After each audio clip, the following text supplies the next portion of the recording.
I'm confused. How can you know what to believe? I've been studying it for some years. Propaganda often persuades us to help our fellow men. Propaganda can also be used for peace. So you see, Chuck, propaganda is important. Well worth any time you give studying it. I see that. But how can you study it? Well, you can begin by investigating the techniques of propaganda. Here, I've listed some of the main ones. Glittering generalities, transfer, name calling, card stacking, testimonial, plain folks, and bandwagon. You'll find these techniques used in many places, in many ways, for many different purposes. Your job is to recognize them when you see them. My first job is to understand what they mean. What is a glittering generality? Well, let me see. That headline you were quoting, a victory for good government. Good government is a phrase we use many times during the campaign. We said the mayor stood for good government and promised good government. But it's true, isn't it? What's true? What does good government mean? Is the mayor's idea of good government the same as yours? I see. It's a glittering generality. One of the best. There's another. Yes. And why do you suppose our opponents chose that phrase? I guess because everybody likes a real American. Right. And they wanted to transfer that liking for a real American to Mr. Butler. Then that's what you mean by the technique of transfer. That's it. Now let's see if you can recognize another technique. A day or so after that poster came out, I said in one of my campaign speeches, our opponent advertises himself as a real American. I say he is unreal, unrealistic. He is a visionary, a theorist, a dreamer. He is so thirsty for public office that like a weary traveler in the desert, he sees a mirage, and he is trying to sell it to you as real. There. Now, what would you call that? That's name-calling, visionary, theorist, dreamer. That's right. And those are very polite names. But now I want you to listen to something else. For my collection of propaganda materials, I've made a special record of part of one of Mr. Butler's radio speeches.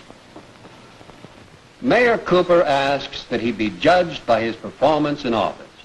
Very well.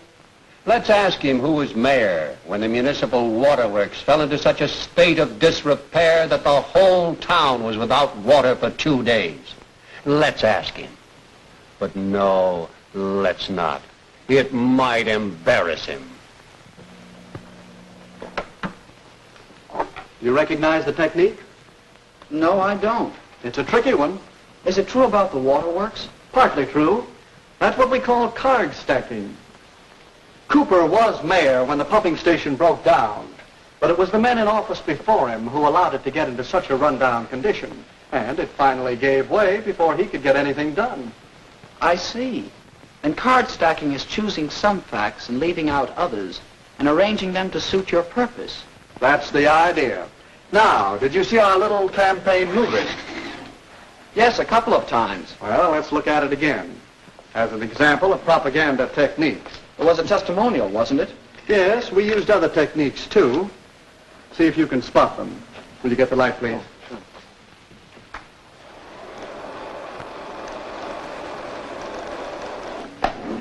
Land sakes. A body hardly has time enough. The house to clean, the washing to do, and the men folks to feed. They like their chocolate cakes, too.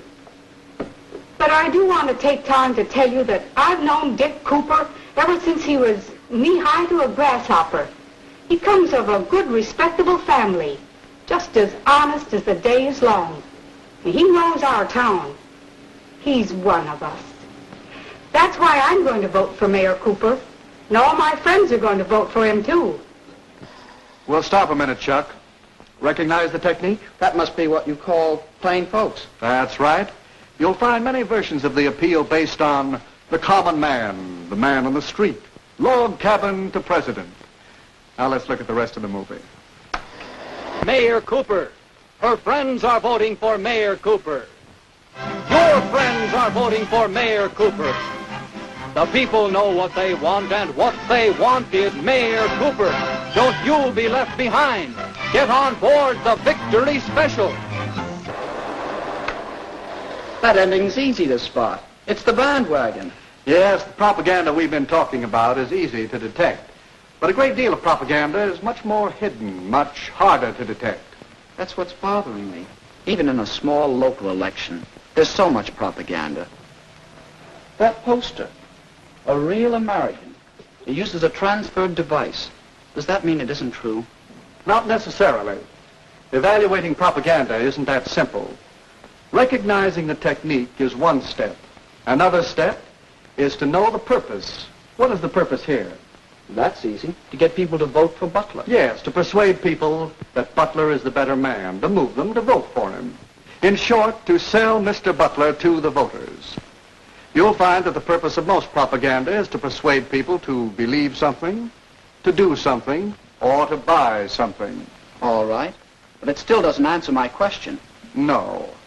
Your next step, and it's a big one, is to get the facts. Well, is he a real American? Howard Butler was born in this country. He obeys its laws. He's a good citizen. Yes, he is a real American. The same can be said for Richard Cooper. So ask yourself whether the facts support the purpose. Do they support the transfer of feeling from real American to Mr. Butler over Mr. Cooper? No, I guess not. Well, that's your fourth step. Weigh the facts against the purpose and the technique. I think I understand. To know whether propaganda is good or not, whether it's true or not, I should know the purpose, recognize and judge the purpose and technique. Don't come to a campaign manager. On my opposition. Well, that's all right.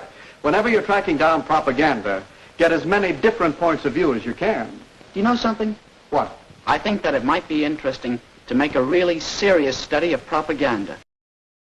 Your study of propaganda is important not only to you, but to me and to the world.